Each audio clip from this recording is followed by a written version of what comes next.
2003 Canelli 62220 QCTAQ https://canli.ca/t/1zt5d consulté le 13 mars 2022.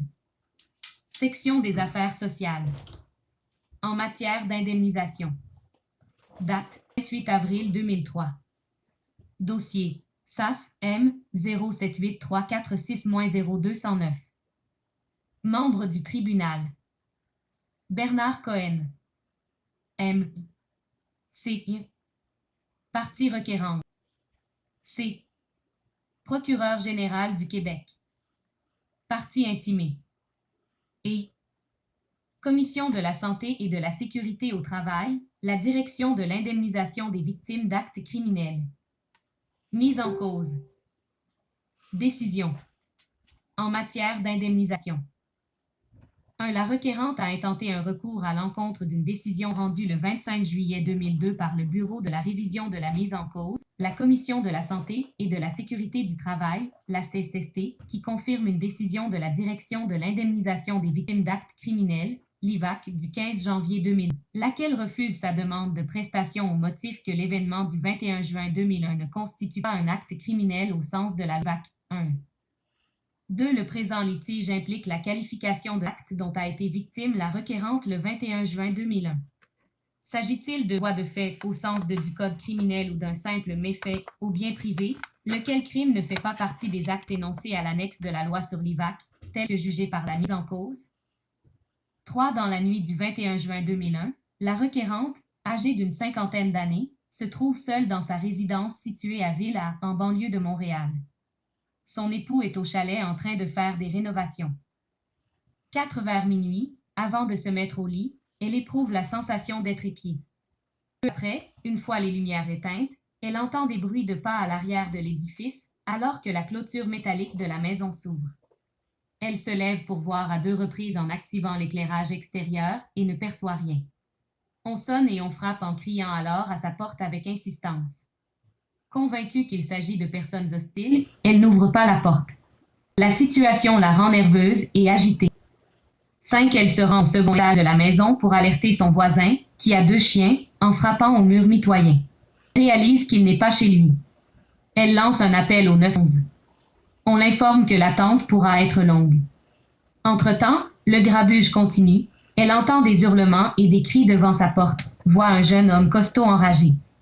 Elle entend dire « Open that fucking door ». 6. Elle tente de rappeler les policiers une 2e fois. Elle laisse tomber le téléphone lorsqu'il lui semble que la porte est sur le point de céder. Elle décide de se défendre avec un bâton de baseball. Au même moment, elle entend un bruit ressemblant à une déflagration ou un coup de fusil. 7. La requérante relate qu'en ce moment, tout s'est arrêté. Vraisemblablement, quelqu'un qui faisait le guet les a avertis de l'arrivée des policiers, qui les a fait fuir. La requérante raconte que le cadrage de la porte a été brisé et que les serrures furent tordues. Elle passa la nuit chez son frère qui, appelé d'urgence, barricada la porte. La requérante dit que toute sa vie a basculé à partir de cet événement. 8. La requérante qui travaillait comme adjointe administrative à compagnie prend un congé de maladie de 5 semaines et passe le reste de l'été d'abord chez sa mère et ensuite au chalet avec son époux. Elle est suivie régulièrement par son médecin de famille et prend des antidépresseurs, Paxil et des anxiolytiques, Ativan. La porte demeura barricadée et la maison vide pendant 3 mois. 9. Son témoignage est corroboré par son époux, retraité qui ne reconnaît plus sa femme. Il raconte que la porte et les serrures ont été effectivement défoncées, les poignées ne fonctionnaient plus. Son beau-frère a dû poser une planche de bois pour protéger l'entrée de la maison. La requérante a dû faire l'acquisition d'un chien pour se sentir plus sûre. Leur vie de couple a été transformée. La requérante déprimée et craintive ne dormait plus. 10. Notons au passage que cet événement survient quelques heures seulement après que la requérante ait alerté et entré en contact avec les policiers et pompiers, réalisant que 2 jeunes garçons répandaient allègrement de l'essence dans la cour de la maison voisine. Ces 2 jeunes garçons, dont l'un était le fils de sa voisine, s'amusaient à mettre et à éteindre le feu alors que soufflaient des grands vents. Un des policiers lui avait demandé d'identifier les garçons. Probablement, cet appel aux policiers et aux pompiers avait indisposé la mère monoparentale résidant à côté de sa maison, où il y avait déjà beaucoup de va-et-vient et d'activités suspectes, selon la requérante et son époux. 11. Notons également que la preuve au sujet de cet événement est admise par l'intimé, le procureur général du Québec et la mise en cause. Tant en première instance qu'à l'étape de la révision, la crédibilité de la requérante n'est pas mise en cause, tout comme le fait qu'elle ait subi des répercussions psychologiques significatives découlant de cet événement. Aucune accusation n'a été portée, puisque la police, selon le témoignage de la requérante, n'a voulu entreprendre aucune enquête ou investigation pour retrouver les coupables. 12. Le 15 janvier 2002, la mise en cause rendait sa décision initiale rejetant la demande de prestation de la requérante, au motif qu'elle a été victime de méfaits aux biens privés et que ce crime n'était pas prévu à l'annexe de la loi sur l'IVAC. 13. Le 25 juillet 2002, le Bureau de révision de la mise en cause confirmait la décision de première instance précisant que seuls les crimes contre la personne sont indemnisables. D'où le présent recours devant le Tribunal administratif du Québec. 14. Dans ses plaidoiries, le substitut du procureur général réitère que tous les faits tels que relatés sont admis, ainsi que les blessures psychiques ou psychologiques qui en découlent. Il plaide que les menaces dont fut victime la requérante ne constituent pas un acte criminel tel que prévu dans l'annexe de la loi sur l'IVAC. Il s'agit d'un méfait à la propriété que le législateur n'a pas envisagé d'indemniser dans sa législation. 15. La requérante plaide pour sa part qu'elle a connu la peur de mourir ou d'être blessée gravement lors de l'événement au cours duquel il y a eu des menaces de mort envers elle, alors que la porte en chaîne, les poignées et les serrures ont été brisées et réparées au coût de 2000 $. Elle assimile son cas à celui des employés de banque, victimes de vol à main armée, et s'étonne que sa demande ait été refusée. 16. Le tribunal, après étude du dossier, d'avoir entendu les témoignages, les plaidoiries et délibérés, estime que la décision est mal fondée en fait et en droit. Voici pourquoi. 17. Puisque l'intimé et la mise en cause ont conclu que la requérante a été victime d'un méfait, voyons d'abord comment le Code criminel définit le méfait. 430. 1. Méfait commet un méfait quiconque, volontairement, selon le cas. A. Détruit ou détériore un bien. B. Rend un bien dangereux, inutile, inopérant ou inefficace. C. Empêche, interrompt ou gêne l'emploi, la jouissance ou l'exploitation légitime d'un bien. D. Empêche, interrompt ou gêne une personne dans l'emploi, la jouissance ou l'exploitation légitime d'un bien. Caractère gras ajouté. 18. Pour qu'il y ait méfait, le Code criminel exige que l'acte soit volontaire, dans tous les cas. La doctrine nous enseigne aussi. Cette définition précise que la menrea de cette infraction porte aussi sur les conséquences, elle ne se limite pas au comportement interdit. Ainsi, il n'y aura infraction que si l'auteur principal a fait quelque chose ou a omis de faire quelque chose intentionnellement, dans le but d'arriver au résultat interdit ou en étant insouciant par rapport à ce résultat. 2. 19. Le but des assaillants qui ont brisé la porte et les serrures était de toute évidence non pas de causer un méfait à la propriété de la requérante, mais de la menacer dans son intégrité physique et psychologique. Le méfait était plutôt accessoire à leur volonté de lui causer un préjudice moral. Le but premier était de lui causer une grande peur et de la briser moralement. 20. L'article 3 de la loi sur l'IVAC nous renvoie à l'annexe de celle-ci où est dressée une liste exhaustive des actes criminels susceptibles d'indemnisation. Voici comment est libellé cet article. 3. La victime d'un crime, aux fins de la présente loi, est une personne qui, au Québec, est tuée ou blessée.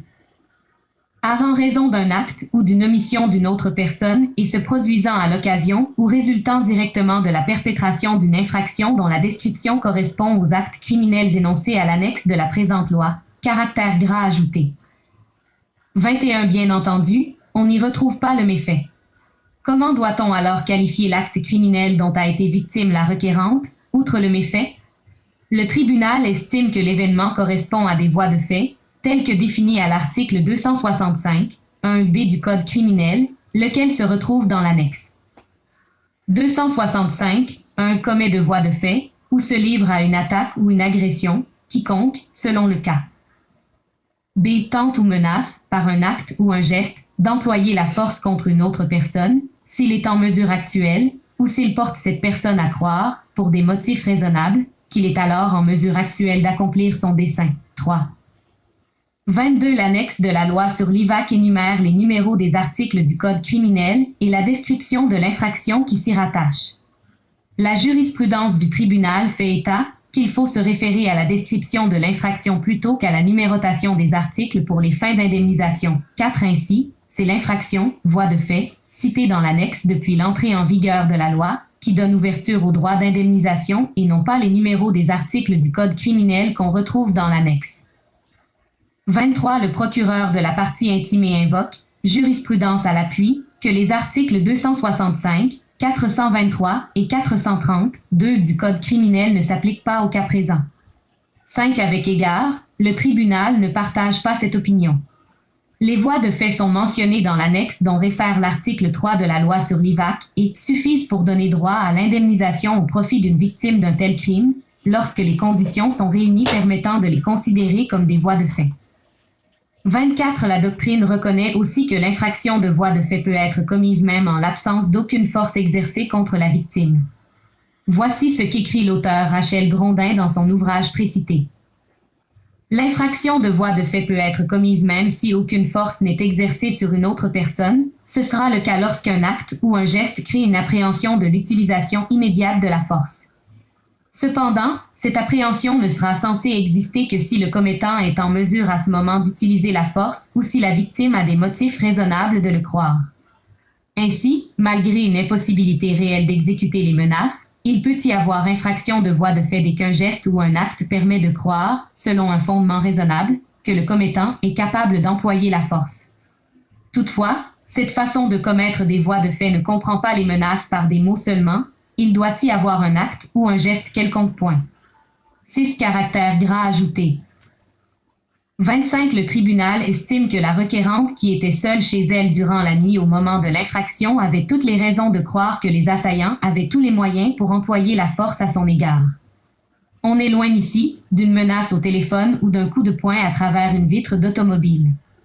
Les gestes posés par les assaillants étaient une menace directe contre l'intégrité physique et psychologique de la requérante. Ils savaient pertinemment qu'elle était seule chez elle. Leur intention était de la menacer plutôt que de briser uniquement sa porte, les serrures et les poignées. 26. La Cour d'appel du Nouveau-Brunswick dans une affaire impliquant l'interprétation qu'il fallait donner à l'ancien article 244.1b du Code criminel, actuellement 265.1b, écrit notamment ce qui suit. It is not necessary to constitute the offense of assault that the accused actually apply force or even intent to do so. It is sufficient if it reattends to do so and has the present ability to do so. Man realize in the intention to threaten not in the intention to carry out the threat. It was irrelevant whether the gun had been loaded or not and whether he had intended to use it. It was not necessary to constitute the offense that the gun should have been pointed at the person assaulted. Whether or not the wife had been alarmed had no legal bearing on the guilt of the accused. 7.